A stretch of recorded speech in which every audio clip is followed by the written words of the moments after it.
હવે વાત કરીએ જીનીવા સંધિની કે જે આ સમયે ભારત માટે એક ખૂબ જ મહત્વપૂર્ણ મદદરૂપ કડી છે। જીનીવા સંધિ શું છે તે જાણીએ સહયોગી ગીતા વઘાડિયા પાસેથી। તો ચોક્કસ અમિતા, તો આપને જણાવી દે કે આખરે જીનીવા સંધિ એ શું છે। તો જીનીવા સંધિમાં યુદ્ધ કેદીઓને લઈને કેટલાક નિયમો બનાવવામાં આવ્યા છે અને જીનીવા સંધિ અંતર્ગત યુદ્ધબંધીની સાથે અમાનવીય વર્તન ન કરવામાં આવી શકે।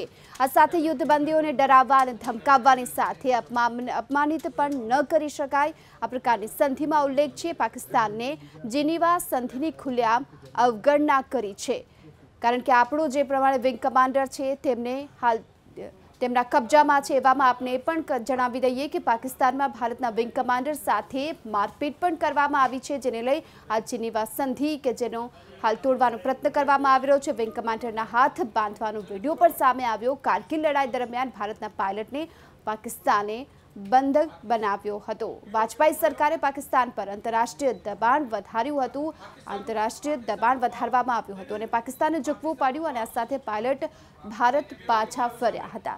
તો આ જીનીવા સંધિ છે અમિતા।